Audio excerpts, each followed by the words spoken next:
Seja bem-vindo. Está começando o podcast Pelo Amor de Deus. Pelo amor de Deus! Pelo amor de Deus!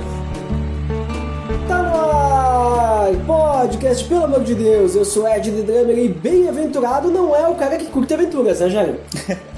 Muito bem.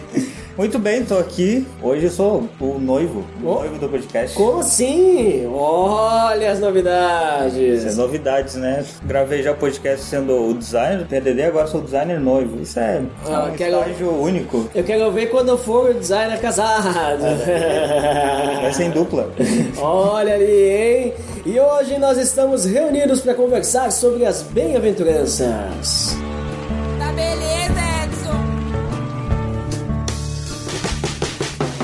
Você está escutando o podcast do site pelamordedeus.org.br, que vai ao ar sempre nas sextas-feiras, a cada 21 dias. Curta nossa fanpage em facebook.com/oficialpadd. Também siga no Twitter, através do @_PADD. Ou entre em contato conosco através do e-mail contato@pelamordedeus.org.br.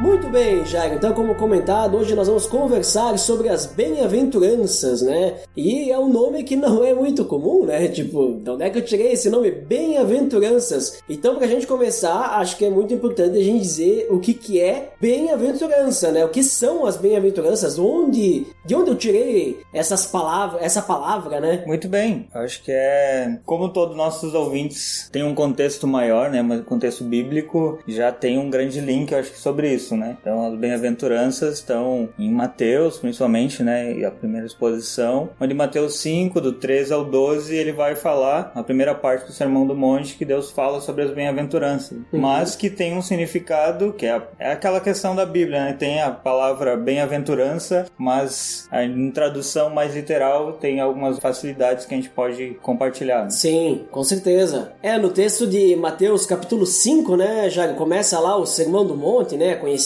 né? O Sermão do Monte. Eu fui cristão durante muito tempo e eu vi o pessoal falando, o Sermão do Monte, o Sermão do Monte. Eu sabia que tinha o tal do Sermão do Monte, mas eu nunca me liguei assim de onde realmente era, tal, até que uma vez eu fui realmente atrás e descobri porque não é todas as Bíblias que tá escrito lá Sermão do Monte, onde começa e onde termina. Na verdade até tem onde começa, mas não onde termina, né? E aí eu fui descobrir depois de um tempo que o capítulo 5, 6 e 7 de Mateus é o chamado Sermão do Monte de Jesus, né? Onde ele subiu no monte, Sermão da Montanha também, e ele vai começar falando sobre as tais bem-aventuranças que ele vai falando, bem-aventurados, né? Por isso que eu fiz a piada, né? Bem-aventurado, né? Que é, por exemplo, o Indiana Jones é um cara bem-aventurado, podemos dizer assim, ou não, né? Não, no caso não seria isso, né? O cara da aventura, né? O que seria, então, o significado de bem-aventurado, Jair? Tu falou até que algumas traduções já não trazem mais, né? O bem-aventurado, já facilitam um pouco, porque não é muito comum, né? Você é uma pessoa bem-aventurada, né? Tipo, chegar pra uma pessoa e dizer, olha, aquela pessoa que bem-aventurada ela é. Não é comum no nosso dia a dia falar isso, né, Jair? Acho que a primeira coisa, estudar sobre bem-aventurança não é uma coisa que eu praticava antes.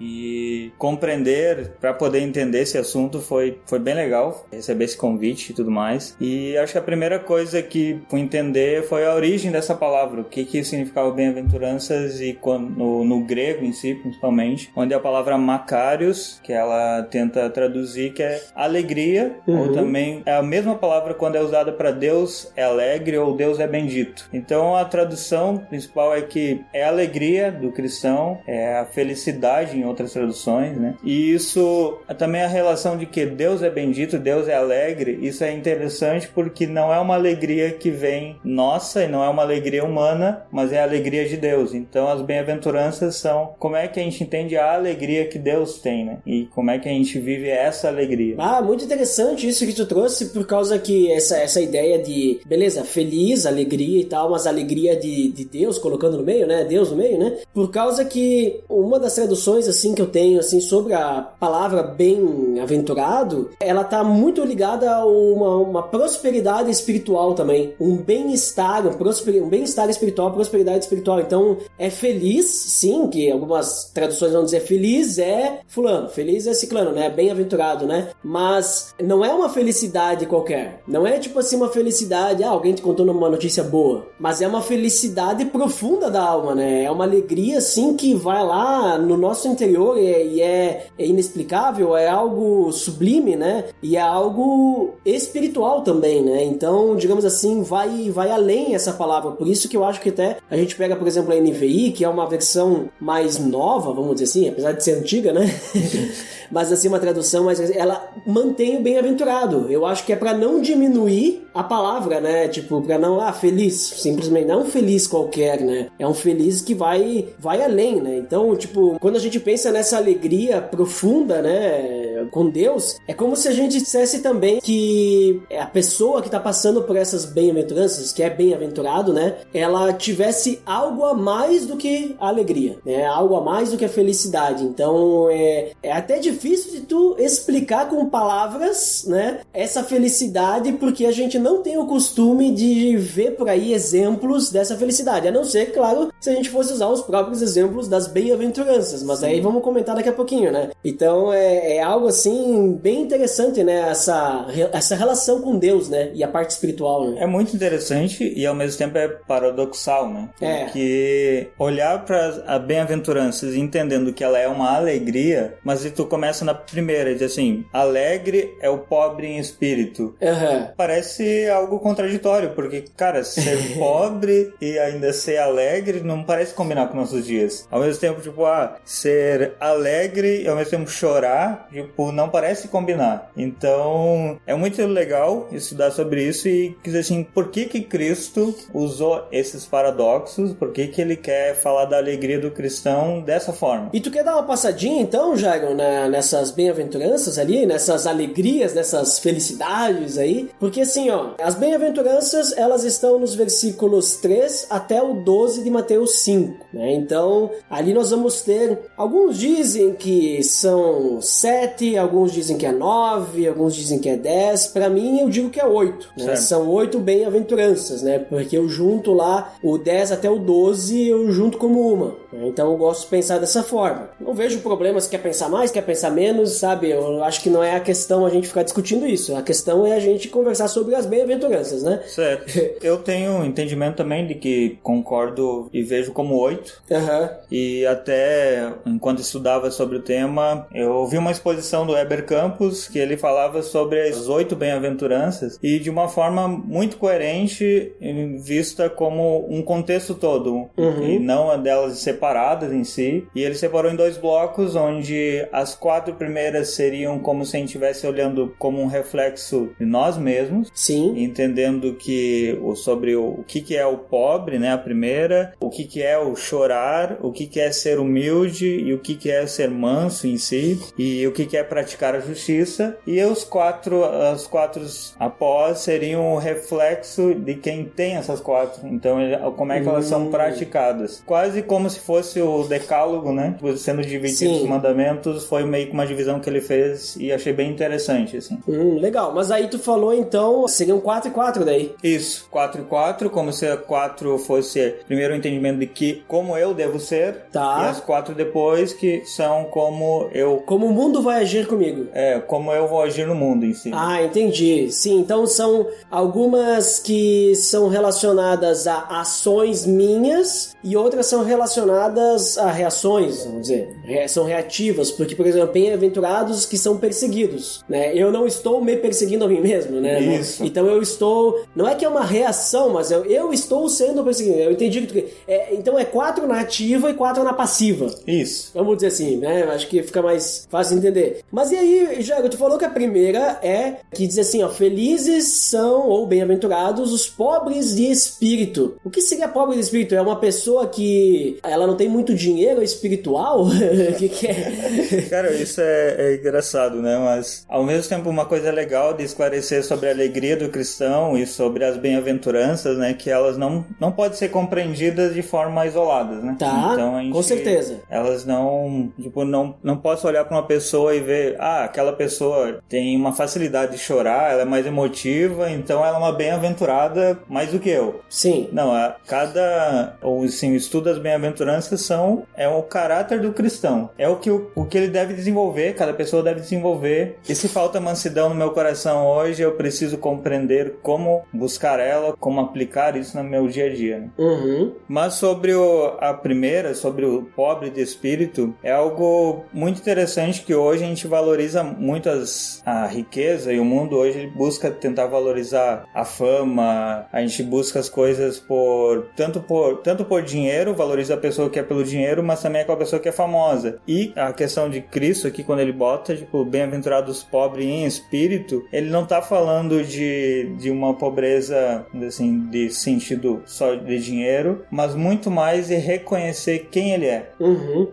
E saber de que a pobreza, ou principalmente as bem-aventuranças, elas são fruto do que o Espírito provoca no meu coração. Uhum. Então não é algo que eu não sou alegre e simplesmente porque eu nasci alegre ou é pra minha personalidade. E eu não vou me tornar também pobre ou triste para ser alegre. Mas essa alegria é reconhecer que a minha alegria não é minha. E então esse espírito pobre é de saber, o evangelho mostra que meu coração não tem riqueza. E esse entendimento, cara, eu sou pobre, eu sou caído, eu tenho dificuldades de acertar qualquer coisa, isso me faz entender e me faz ser alegre e buscar a alegria de Deus. Então eu me torno um bem-aventurado. Uhum. Então essa primeira bem-aventurança, alegre, feliz, né? É aquele que consegue compreender e reconhecer a necessidade de Deus, né? Isso. Ele reconhece que ele precisa depender totalmente de Deus. Que daí, essa que é a pobreza de espírito, a humildade de espírito, né? É ele saber que ele não consegue vencer sozinho. Digamos assim, tu falou que ele não tem, essa alegria não é dele, né? Sozinho, realmente, ele não vai conseguir nada. Ele precisa de Deus, né? Então, acho que a gente começa a perceber, assim, que a gente já vai indo na contramão do mundo, né? Porque as bem-aventuranças, elas são bem isso, é bem o que elas vão querer tratar, que nem tu falou agora há pouquinho ali, no início, que elas são, vamos dizer assim, o código de caráter do cristão, e elas vão ir totalmente contrário àquilo que a gente vê no mundo, né? Principalmente no que a gente vê na sociedade. Por exemplo, se a gente pensa, eu consigo fazer as coisas sozinhos, né? Tipo assim, eu sou bom, eu não preciso de ninguém. Então, nesse primeiro ponto, a gente já vê, não, tu não é bom, tu não é o suficiente, sabe? Tu precisa de Deus. Até pra ser salvo, tu precisa. Até pra orar, a gente precisa do Espírito Santo. Né? Pra tudo, né? Tem uma frase que o Weber fala de que todas as bem-aventuranças ou a alegria não é algo que tu produz, mas é algo que tu reconhece em Deus. Quando a gente pensa que a alegria é um dos atributos do fruto do Espírito Santo, então a gente já sabe que sem Deus a gente não vai ser alegre. E, inclusive, se você quiser saber mais sobre isso, link no post, a série Fruto do Espírito, pra você conferir aí. Mas a próxima, que tu também já citou, Jairo, que é o choro, né? Bem-aventurado aqueles que choram, né? Os que choram. Então, assim, como assim a pessoa vai ser feliz por estar chorando? Claro, às vezes a gente chora de alegria, né? Mas eu acho que não é nessa ideia que ele tá falando, né? Qual que é esse choro aí? De que ele tá falando? Pois bem, tipo, depois que a gente entende essa questão da pobreza e entende o que é ser pobre, né, de espírito, pensar que a segunda que Cristo tá falando do choro um entendimento que eu tenho é de quando a gente reconhece que é pobre, mas não só reconhece, agora faz uma ação, né? Tipo, chora com o coração, né? Tipo, contrito e sabendo, Deus, eu preciso de ti, né? Tipo, e acaba despejando toda a nossa angústia, todos os nossos anseios aos pés de Cristo. Sim. Porque não é chorar porque eu não conquistei algo, não é chorar porque tá faltando aquilo na minha vida, mas é chorar pela própria condição. Chorar pela minha condição, né? De assim, cara, eu sou um pecador, eu não consigo ser alegre sozinho, mas arrepender-se e derramar meu coração aos pés da cruz, né? Uhum. Até porque reconhecer todo esse pecado e tudo mais, né? Então, uma vez que o Espírito Santo está habitando, esse reconhecimento vai nos fazer nos entristecer, né? Chorar, né? Muito interessante, né? Então, e é que nem tu falou, né, Jairo? Tá tudo interligado, né? Por isso que as bem-aventuranças, elas são um conjunto, né? A gente não pode analisar isoladamente, elas são um conjunto, elas fazem... Digamos assim, tu não pode ser feliz só com uma ou outra, tu tem que ser feliz com todas. Isso. Né? Então, não tem como tu compreender as bem-aventuranças, tu querer ler, hoje eu quero só desenvolver a humildade. Mas saber que a humildade vem pela tua pobreza, vem pelo choro que tu teve antes, tem um contexto, existe um conjunto todo, né? Não, e aí na próxima, agora tu falou de humildade, o seguinte vai falar, bem-aventurados os humildes, né? Então, os humildes, né, ele vai falar sobre a questão de mansidão, de humildade, e esse aí, então, Jairo, agora qual que é a questão? Meio que a gente, vocês falaram lá do pobre de espírito e era uma questão de humildade também, agora qual que é a diferença desse? Cara, isso é bem complexo, e uma vez eu tinha um entendimento muito errado sobre manso. Eu tenho uma facilidade de não estourar muito, então eu acreditava que eu tinha desenvolvido ou era mais alegre por ter mansidão no meu coração. Mas depois que eu comecei a entender, e hoje principalmente entender que as bem-aventuranças e a alegria não é da personalidade da pessoa, né? Mas sim de que a mansidão, ela vai vir de entender que meu coração é pobre, meu coração, e eu preciso chorar disso, chorar por todas as coisas. Eu olho para tudo isso e vejo Deus. É Deus que me traz conforto em tudo isso, é Deus que me faz entender e ser manso em relação às outras pessoas e não cobrar de uma outra pessoa, né? Ou colocar no direito, no dever dela de fazer alguma coisa, mas é saber de que eu desenvolvo a mansidão pelo conjunto de arrependimento que eu tenho no meu coração. E eu adiciono também, né? Como a gente tá vindo nesse conjunto, né? Primeiro a gente falou que ser pobre de espírito, reconhecer a necessidade de Deus. Ao reconhecer a necessidade de Deus, a gente percebe o quão pecador nós somos, a condição que nós estamos. Agora também nós precisamos ao mesmo tempo se humilhar perante Deus, né? Para saber que a gente não pode controlar a nossa própria vida, né? Porque a gente não consegue controlar os nossos maus desejos, o nosso pecado, né? Então a gente tem essa necessidade de Deus, ao mesmo tempo a gente se coloca perante Deus porque Ele é manso e humilde de coração, né? Então, se a gente quiser ser humilde, né? A gente precisa deixar Ele agir no nosso coração, né? O próprio Espírito Santo, né? Então, feliz não é aquele que vai, digamos assim, ter o próprio controle, mas é o que vai entregar o controle pro Espírito Santo. E isso não é também uma questão de fraqueza, porque que nem até comentou um pouquinho, mas a gente pensa que manso é o cara fraco, né? Sim. Não, manso não é o cara fraco, mas é o cara que tem autocontrole. É diferente. E aí a única forma da gente ter autocontrole é se entregando ao Espírito Santo, porque ele tem um autocontrole que é assegurado, que é perfeito, entendeu? E aí ele vai nos ajudar a nos controlar. Então é deixar Deus agir no nosso coração e não a carne. Isso que é a humildade. Nós realmente nos entregarmos a Deus, tu que vai controlar aqui, não sou eu, né? Até no outro episódio a gente falou sobre estar cheio do Espírito Santo, deixar-se encher pelo Espírito Santo. Então uma forma da gente ser humilde é nós dizermos, Deus, vem e enche, sabe? É isso, né? E a questão de que, como tu falou, né? O manso é alguém muito forte, né? Porque desenvolveu, porque ele tem um grande poder, ele sabe do grande poder que Deus deu, mas ele controla isso, né?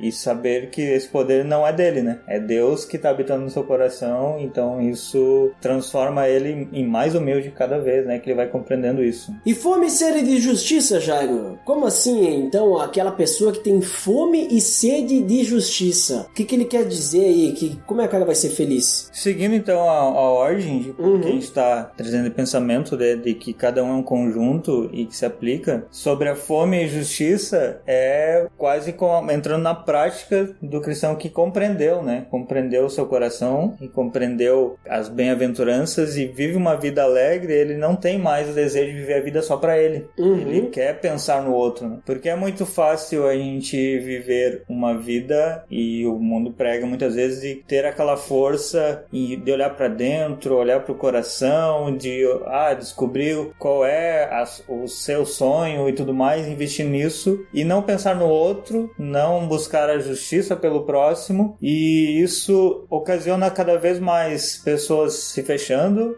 nos seus quartos, buscando e vivendo uma sociedade egoísta, né? Então, Cristo, quando ele nos ensina, ele ensina o cristão a viver uma vida com fome e sede de justiça. Então é um ir, né?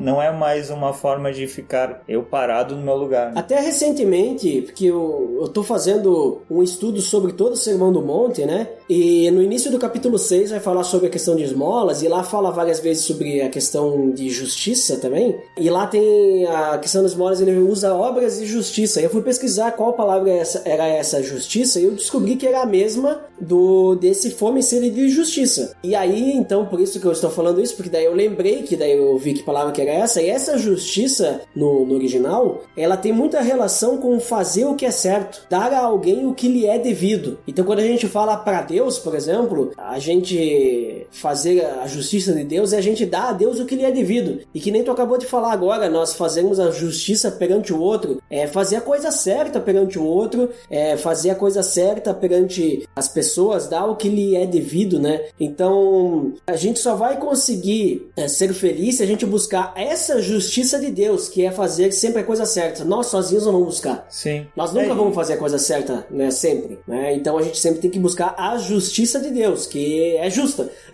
Sim. E entender sobre justiça, entender também sobre a justificação, né? Porque eu creio que nós, cristãos, hoje a gente tem um senso muito baixo, ou um padrão muito baixo de justiça. E às vezes é por não compreender quem nos justificou e entender quais as características de quem justificou, né? Então, quem é Deus? Qual é a justiça que ele tem, né? Tipo, o padrão elevado que ele nos coloca. Tanto olhar para as bem-aventuranças, a gente tem facilidade de talvez desmembrar elas para deixar mais fácil, mas a justiça de Deus, ela tem uma linha muito elevada comparada à nossa humanidade. Sim. Então, entender sobre isso, entender sobre a justiça dele, de amar o próximo mais do que a mim mesmo, faz com que a gente viva uma vida sem só olhar para nós, né? Sem olhar para o nosso umbigo em si, né? Sim, é que a nossa justiça muitas vezes ela vai ser egoísta, né? A gente vai pensar na justiça do outro pensando na nossa justiça diante do outro, né? Naquilo que é meu direito, né? Então assim, é direito dele, beleza, enquanto não me incomodar o meu direito. Agora, se incomodar o meu direito vem antes, entendeu? Isso. Agora, quando a gente olha pela justiça de Deus, nem sempre o que é bom pra mim vai ser o melhor pra situação. Mas e Jairo, o próximo, agora a gente acabou aqueles 4 que tu falou que são os ativos, né? Começam os passivos. Isso. Não, ao contrário, né? Os 4 que são passivos, do meu coração, né? O que elas são referentes a mim. E agora os 4... Isso, mas então, é que eu digo ativos no sentido que eu faço, né? E passivo é que eu recebo, vamos dizer assim. Ah, tá. A primeira parte foi isso, né? Isso, a primeira parte que a gente faz, né? Então agora começa... Então seriam os 4 que tu falou que, digamos assim, que nos envolvem, né? Como que nós estamos na sociedade, né? Como que nós vamos agir, que daí o primeiro seria, que seria o 5º, né, já? A misericórdia, é isso? Isso. Os misericordiosos. Tanto que o Weber Campos, ele fazia esse paralelo, tipo, como se as 4 a seguir, a 5ª, né, tem relação com a primeira, porque... O pobre de espírito, então. O pobre de espírito. Se a gente for olhar o bem-aventurados pobre em espírito, pois ele é o reino dos céus, e a gente olhar o versículo 7, bem-aventurados misericordiosos, ele tem a mesma relação para que uma pessoa que entendeu sobre a sua pobreza, agora ela sabe que, cara, eu tenho que ter misericórdia, isso tem que desenvolver misericórdia pelo outro. Muito então, legal. O mandamento vão se entrelaçam, né? Sim, porque ele tem consciência que se não fosse a misericórdia divina diante do seu pecado, ele não teria perdão, ele não teria salvação, né? Foi diante do amor de Deus a misericórdia. Então, se Deus pode, digamos assim, ter amor e ter misericórdia diante de um pecador condenado como ele, por que ele não pode ter misericórdia diante do outro, né? Ele não pode, então, ser uma pessoa impiedosa, uma pessoa cruel, né? Ele tem que ser misericordioso. misericordioso. Por isso o meu olhar é regenerado, né? Tipo, não olhar mais pra mim, mas olhar pra quem é que precisa de misericórdia, quem é que precisa ser alcançado pela essa misericórdia que Deus colocou no meu coração, né? Sim. Então, no paralelo do choro que a gente falou de chorar pela nossa própria condição, né, de pecador e tudo mais, vai vir o próximo que é o limpo de coração, puro de coração, né? Isso, porque... olha só, nunca... A explosão da mente aqui, olha. Esse Heber Campos é muito bom, hein? É muito bom. A exposição dele foi muito clara pra mim, porque, como ele fala, quando tu chora, quando tu despeja, né, tudo aquilo que a gente tem no nosso coração, a gente tá tirando tudo, limpando o nosso coração, né? E logo a gente tem facilidade em viver uma vida e expressar retidão, né? E buscar a retidão de Deus, passar pelas coisas que são puras de Deus, né? Porque essas coisas a gente sabe que trazem alegria ao nosso viver. Né? Então a ideia é aqui que feliz vai ser então a pessoa que ela limpa o seu coração, né? Mantém ele puro e que ela vive na sua integridade apenas para Deus, né? Viver, digamos, uma vida pura e íntegra. Até porque viver uma vida pura e íntegra, se a gente for para analisar, é o mínimo do cristão, né? É tipo a necessidade básica, né? Então, acho que assim, pureza de coração, uma vez que a gente tem o amor de Deus e Espírito Santo, a gente é regenerado, a gente é transformado e, né, passamos pela santificação e tudo mais, vai fazer parte, né? Aliás, todos esses vão fazendo parte, né, Jair? Mas só para o pessoal ir pegando aí, já pegando a ideia, né? E o próximo, Jair, os pacificadores. Esse é o mesmo paralelo, né? Que ele faz, tipo, o terceira... Mansidão e humildade lá, né? Humilde, né? Quem reconhece que é pequeno, que, tipo, e que isso torna ele manso, agora ele tem facilidade de apaziguar, tem a facilidade de pacificar uma disputa, né? Tipo, e isso é uma característica bem interessante, porque a maioria dos cristãos às vezes tem dificuldades em assim, expor e entrar numa discussão e conduzir aquela discussão para de uma forma respeitosa e que edifique, né? E que edifique. Então isso é algo que precisamos fazer. Não podemos fechar nossos olhos e dizer assim, não vou me meter nesse assunto. A gente, como cristão puros, com um coração puro, a gente não pode compactuar com uma impureza que existe. Né? Então esse pacificador, ele tem a ver com essa questão de que Jesus, ele mandou os discípulos para trazer paz, né? Mas não tem a ver com aquela ideia, por exemplo, assim, de uma paz interior, eu tenho que ficar em paz comigo mesmo, não é essa a ideia, é pacificador, né? Isso, é tanto... Tá, só pra ficar bem claro, né? Tipo, não é uma pessoa, tipo, a gente for olhar ali, isso é bem interessante, é pacificador, não é uma pessoa pacífica, né? Então, é o que é diferente da sociedade. Ser agente de mudança, né? Tu ser o diferencial, né? Isso, porque se a gente for olhar pra sociedade, os conceitos hoje é tipo, tenha paz consigo mesmo, seja pacífico nas coisas, mas Cristo, ele coloca no outro, né? Seja um pacificador no meio de todas as situações. Entre no conflito, entre nas coisas, mas leve a paz através da verdade das coisas, né? E promover a paz, seja o promotor dessa paz. E ao mesmo tempo tem o paralelo sobre a tolerância, que tipo, hoje o mundo leva um cara pacífico tem que ser um cara tolerante. Sim. Mas Cristo, ele quer dizer assim, seja tolerante, mas através da tua fé, da fé que tu defende. E não com, vou ser tolerante, vou tolerar qualquer coisa. Não, pacificador, ele vai tentar mostrar o porquê ele é tolerante pela fé e pelos olhos, como é que ele enxerga a vida, né? E agora, fazendo o paralelo, para encerrar, né, com o fome e sede de justiça, nós vamos ter 2 vezes sendo citado. Então, feliz é aquele que sofre perseguição. No primeiro ponto é citado por causa da justiça, né? Então, ou seja, que a gente falou, por fazer a coisa certa, querer a coisa certa, né? E depois é citado de novo, feliz, bem-aventurado é aquele que é perseguido por causa de Cristo, né? Então, como assim que a gente tem que ser feliz pela perseguição, hein, Jair? Cara, isso eu acho que é um contexto difícil de entender, principalmente para nós brasileiros, porque a gente até agora não sofreu uma perseguição mesmo, né? Até o Weber, ele dá pontos assim que muitos cristãos têm um entendimento entendimento totalmente errado sobre isso, porque às vezes assim, o cristão posta lá uma frase no Facebook e num contexto errado, e aí as pessoas vão lá, criticam e ele diz, eu fui perseguido. E aí ele compreende que, nossa, eu então sou bem-aventurado, porque eu fui perseguido, as pessoas me criticaram. Mas não é essa perseguição que Deus está falando, que Cristo está falando. Então, se tu foi perseguido porque, o contexto foi errado, ou porque expôs alguma coisa e não foi compreendido, é por um problema teu de expressão. Mas agora, ser perseguido por viver a fé, por viver Cristo na tua vida, isso é um contexto bem diferente. E Jesus ensina de que dá, sim, para ser feliz enquanto a gente está no meio da guerra, quando a gente está perdendo a guerra, muitas vezes, né? Porque o mundo hoje, a gente pode dizer assim, não, tu tá lutando, tu tá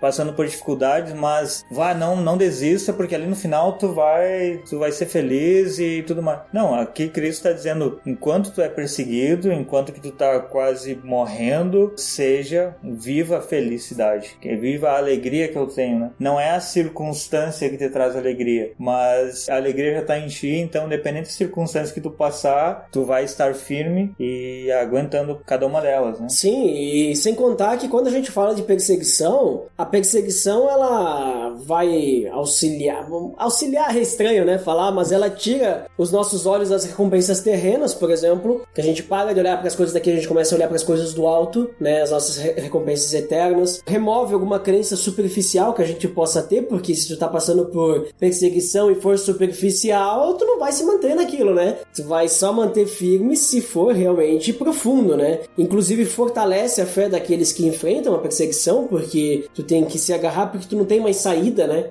tu tá, digamos assim, numa situação complicada, e a nossa relação com a perseguição, ela serve de exemplo para pessoas que se espelham em nós. Então eu creio assim que o feliz é aquele que passa por perseguição, muito também no sentido que ele percebe que se eu estou sendo percebido pela questão da justiça ou pelo nome de Cristo, significa que as pessoas estão percebendo a justiça ou o nome de Cristo na minha vida e isso as está incomodando, né? Então de duas uma, ou elas vão querer participar dessa justiça ou do nome de Cristo, né? Ou elas vão querer me fazer com que eu não mais viva, porque isso está incomodando. E a justiça de Deus, que nem a gente comentou antes, ela vai contra esse mundo, né? Tudo isso que a gente tá falando vai contra o mundo, porque são coisas que o que a gente conhece na sociedade e tudo mais, é tudo pregado ao contrário, né? Tu tem que ser sempre feliz, não chorar. Tu tem que ser o bom, não ser humilde, né? Buscar riqueza. Tem que buscar riqueza. Tu não pode depender de ninguém. Misericórdia, pra quê? Tu tem que passar por cima dos outros, né?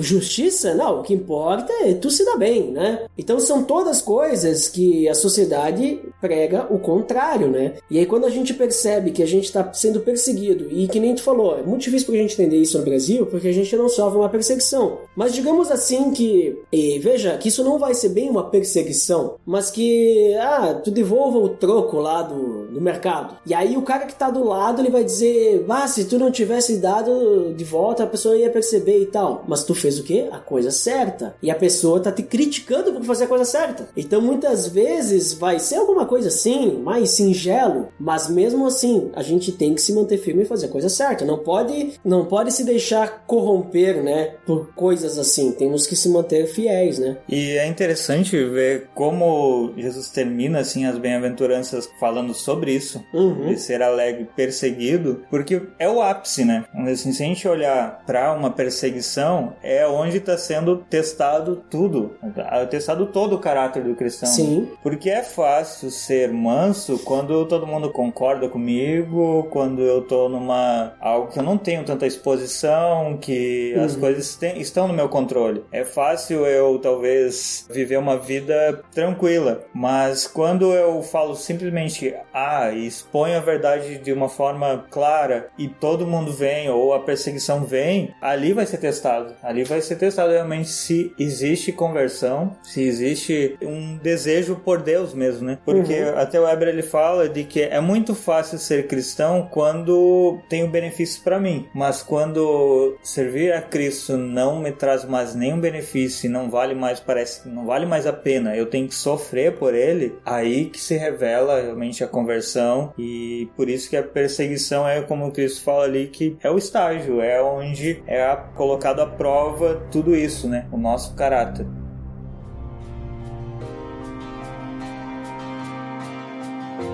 Mas então, Jairo, a gente percebe, que nem eu comentei ali, né, um pouquinho já, que o padrão de felicidade que Jesus propõe através das bem-aventuranças é bem diferente do padrão de felicidade que a gente vê no mundo, né? Até a gente citou alguns exemplos já. Mas se é tão diferente assim, né, e a gente tem essa tanta dificuldade de olhar para essas coisas e ser feliz, será que a gente realmente pode ser feliz? Porque parece que muitas vezes a gente não é feliz. Se Jesus ele coloca as bem-aventuranças ali, ó, feliz é aquele que, né, vamos resumir assim, não é isso, mas só para facilitar a minha pergunta, feliz é aquele que depende totalmente de Deus, né? E daí a gente busca às vezes depender e parece que não é aquela coisa, pô, meu emprego não tá legal, minha família não tá legal, sei lá, tá dando algum problema, porque parece que a gente não encontra essa felicidade, né? Será que a gente realmente pode ser feliz através de Deus apenas? Por que essas coisas externas que estão ao redor da nossa vida às vezes parece que ficam influenciando negativamente nessa felicidade? Ou é uma felicidade diferente? O que é? Daqui a pouco a gente tá com foco errado? O que tu me diz sobre isso, Jairo? Cara, eu compreendo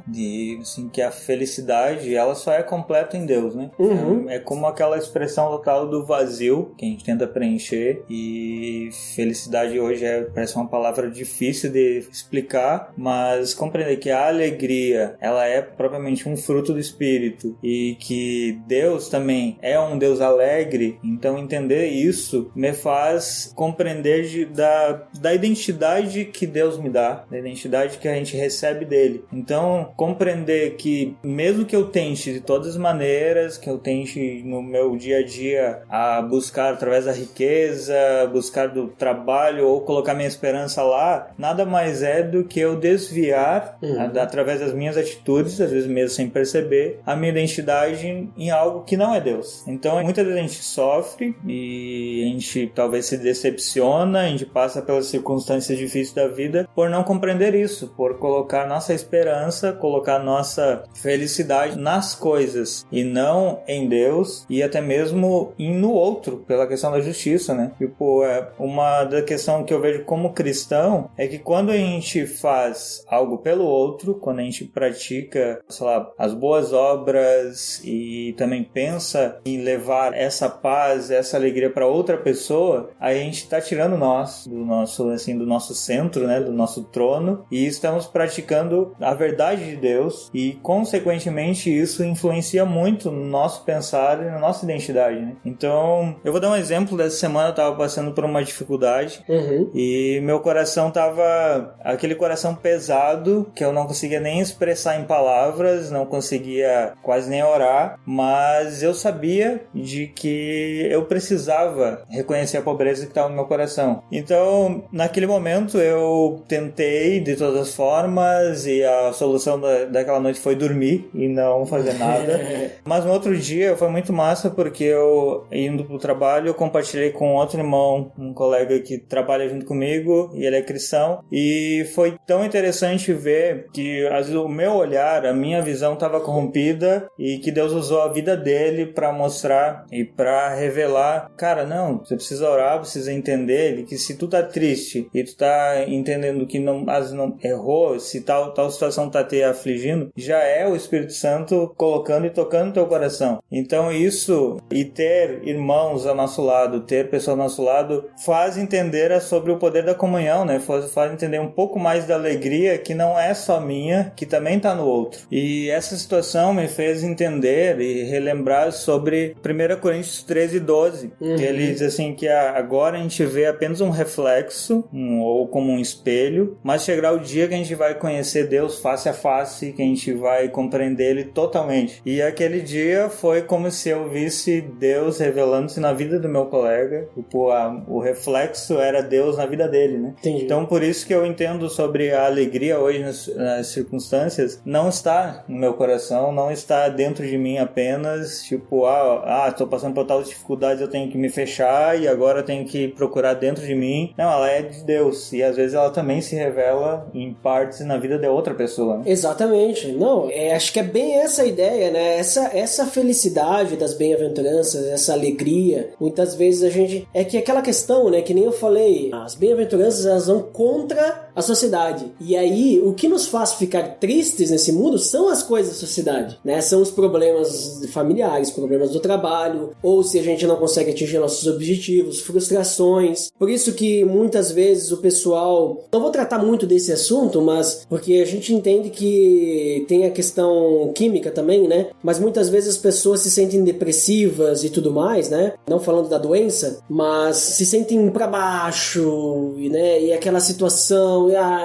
nada dá certo comigo. Só que é porque elas estão depositando as expectativas delas, elas estão depositando todas as alegrias nas coisas, né? Nas pessoas, sendo que a gente tem que depositar a nossa esperança, a nossa alegria em Deus, porque quando a gente deposita a nossa esperança e a alegria em Deus, independente das questões externas que acontecerem, Deus não vai mudar. A promessa de Deus vai permanecer sempre a mesma. O sacrifício que Cristo fez na cruz por nós já foi feito e permanece intacto, né? Então isso não muda, isso a gente não perde. A gente pode perder o nosso emprego, mas a salvação a gente não perde. A gente pode perder inclusive a nossa vida aqui, mas a salvação a gente não perde. A gente pode perder uma oportunidade boa de negócio, mas a salvação a gente não perde, né? O relacionamento com Deus a gente não perde. A gente pode até perder uma boa oportunidade de não pecar, né? Mas pelo amor de Deus e através do nosso arrependimento, o relacionamento com Deus é restaurado e a salvação a gente não perde, esse relacionamento a gente não perde. Então, percebe assim como que quando a gente olha para Deus, realmente a gente vai ficar alegre no momento que a gente estiver totalmente entregue, né? É uma alegria completa, uma alegria constante. E eu gostei muito que tu trouxe essa ideia de 4, que daí facilita até para lembrar, né? Sim. Então, tipo assim, são 4 coisas, vamos dizer assim, entre aspas, para mim fazer e 4 coisas para mim perceber como que eu reajo. Então, como que eu reajo à perseguição, como que eu reajo à questão da misericórdia e tudo mais. E aí a gente começa a perceber, será que eu realmente estou me entregando a Deus? Porque talvez se eu estou andando abatido, talvez falta um pouquinho mais de entrega. Se eu estou andando um pouquinho abatido no momento de perseguição, significa que eu não estou eu não estou percebendo o motivo dessa perseguição. Porque também se eu estiver sendo perseguido por causa do meu pecado, aí também não é bom eu ficar feliz mesmo, né? Então, se eu estou sendo perseguido por causa do pecado, aí tá um detalhe pra mim. Não, eu não posso ser perseguido por causa do pecado, tem que ser perseguido por causa da justiça de Deus, né? Aí tá a prova de que existe algo pra corrigir. Exato. Não pra se orgulhar e ser bem-aventurado, né? Ser alegre. Exatamente, né? Então, nossa, sobre a alegria, nós vamos ter vários versículos e várias músicas também, né? A alegria do Senhor é a nossa força, né? A alegria está no coração, tem várias, né? Mas eu acho assim que é muito importante a gente começar a perceber na nossa vida o que nos deixa para baixo. Será que são coisas que realmente são de Deus ou não são? Porque eu sei que assim, falar é fácil, porque isso está muito relacionado ao nosso orgulho, o nosso coração pecaminoso, né? Porque pra gente poder se entregar realmente a Deus, a gente tem que deixar o nosso orgulho de lado, a gente tem que realmente reconhecer que precisamos de Deus, só para começar, né? Então pensa só, eu tenho que reconhecer que eu não sou capaz de nada. Então a gente já começa ali que é um empecilho, né? Mas, assim, ó, eu vou dizer pra vocês, eu não sou perfeito, não é isso que eu quero dizer, mas eu tenho vivenciado, sim, momentos de alegria por tá deixando, assim, tudo nas mãos de Deus, assim, e tudo mais, sabe? E as coisas, assim, às vezes eu escuto críticas em algumas coisas, mas isso não me abala, né? Às vezes é importante pra crescer, né? Mas às vezes são coisas, assim, que, né, não agrega, ou outras questões também, né? E aí eu percebo, pô, eu não tô deixando isso me abalar, sabe? Ah, deu um problema lá no trabalho, eu não vou deixar isso me abalar. Eu tô feliz porque eu não tô fazendo nada que é injusto, não tô fazendo nada de errado, né? Então, não vou deixar isso me abalar. Beleza, vamos resolver o problema, né? Se tem algum problema pra resolver, vamos resolver. Mas não vou deixar que isso me entristeça, né? Então eu acho que é assim que a gente vai começar a ter essa alegria plena, né? Não sei se tem alguma posição a mais sobre isso, Jairo. Tem essa questão do olhar nosso corrompido, né? E sobre a questão da pobreza, que eu acho que é a primeira ali, que é a mais forte, assim. O primeiro passo é sempre difícil, né? Mas a gente entender de que até mesmo o ministério, né? Ou tudo aquilo que a gente faz não é a mesma ótica do mundo, né? Tipo, liderar um ministério não é liderar uma equipe criativa ou liderar uma equipe de trabalho. São características totalmente diferentes, né? É verdade. Porque se a gente pensar como empresa, uma igreja, tipo, a gente vai ver muita gente falando no mercado corporativo que um bom líder tem que ser um cara que saiba expressar muito bem as ideias, que tenha uma postura talvez até autoritária em alguns momentos, mas Jesus, ele vai ao oposto disso, né? Tipo, ele vai falar, não, um bom líder não pode estar buscando desempenho e, assim, um desempenho de ministério ou se colocando sua identidade nisso, e dá exemplos de Davi, que um rei, assim, que era o pequenino entre todos os irmãos, né? Tipo, então, olhar para as características que Davi tinha, ele tinha um coração entregue a Deus, né? Mas em questão de preparação, ele não tinha nada.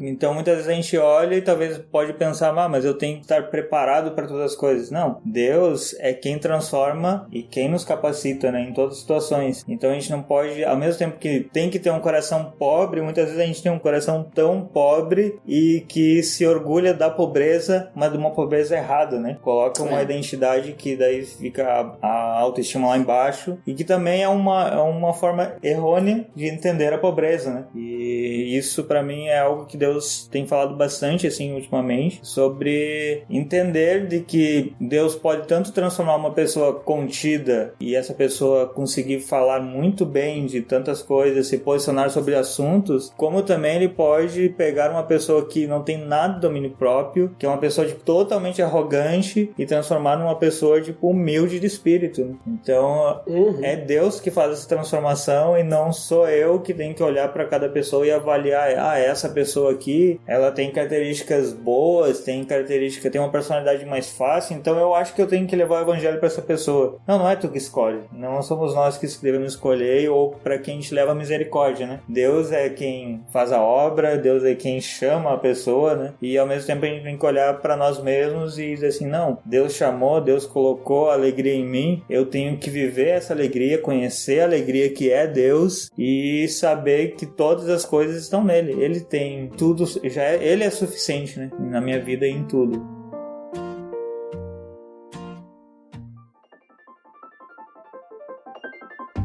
Muito bem, Jairo. Então, considerações finais do que nós finalmente consideramos sobre esse papo. Fala aí como é que você vai finalizar? Cara, eu finalizo muito feliz, muito alegre. Você finaliza bem-aventurado. Bem-aventurado.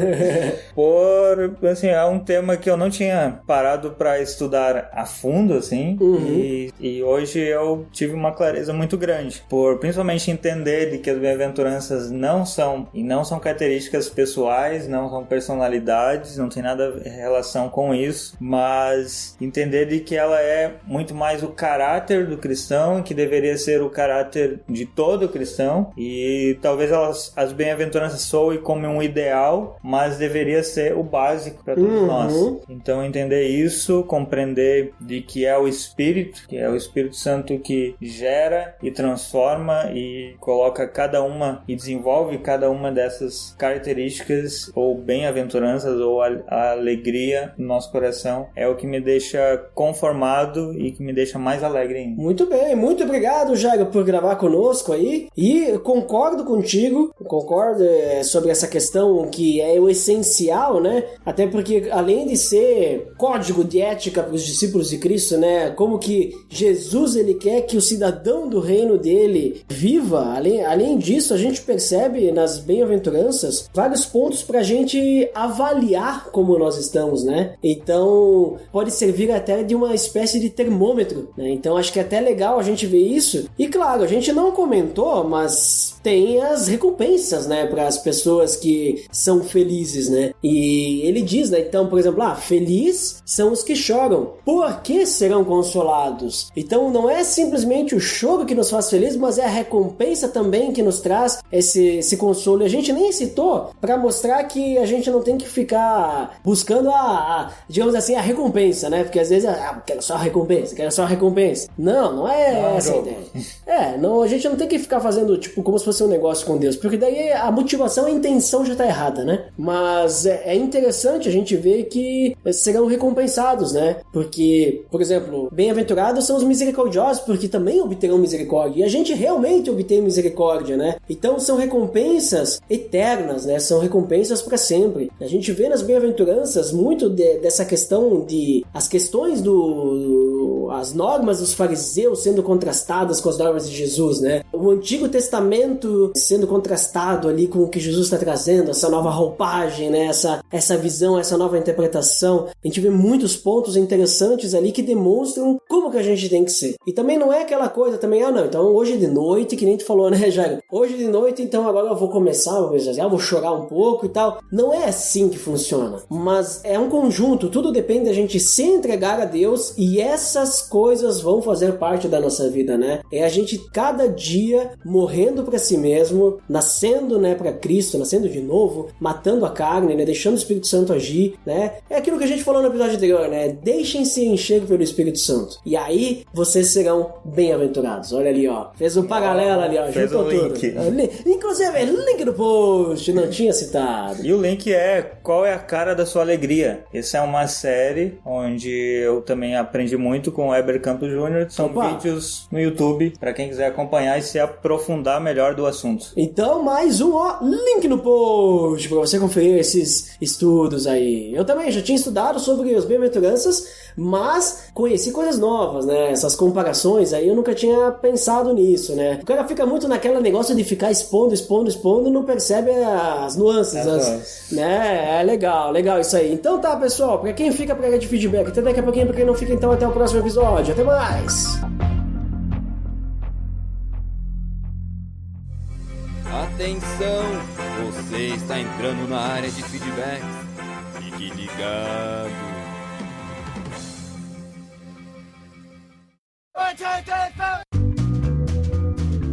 Estamos na área de feedbacks do PDD. Uau! Chico Dandeco, eu e você aqui mais uma vez. Não perdemos essa sintonia nunca. Mas aí, Dandeco, então, já que nós estamos sintonizados aqui para ler os feedbacks do episódio anterior, fale-nos o feed para lembrar. É o pelamordedeus.org.br/feed/podcast. E você também pode assinar e dar as estrelinhas lá no iTunes acessando pelamordedeus.org.br/iTunes ou simplesmente pesquisa lá por PADD ou Pelo Amor de Deus, dá pra pesquisar em qualquer lugar, né, Dandeco? Mas pesquisa, pelo amor de Deus, você acha. E vamos então aos feedbacks do episódio anterior, Dandeco, nós falamos sobre deixar se encher pelo Espírito Santo. Quem que foi o primeiro? Ninguém! Oh, que fase é essa? Não tivemos feedbacks, acho que o pessoal ficou meio acanhado, né? Ou eles não se deixaram encher-se pelo Espírito Santo para deixar seu feedback, né, Dandé? Eu acho que tocou tanto o coração que não teve palavras. Olha só, mas hoje, mesmo assim, já lemos 100% dos feedbacks, né? Vamos então dar a indicação de hoje, Dandé. É o contexto do episódio 007, Evangelho de Deus, parte 1. Olha ali, link no post pra você conferir esse episódio do podcast Contexto, muito bom por sinal, uma exposição muito clara do início de Romanos, do capítulo 1, inclusive, ali pra você ver toda a cultura aí, conhecer, Dandeco, fica a dica. Valeu então, pessoal, essa é a dica e até mais. Até mais!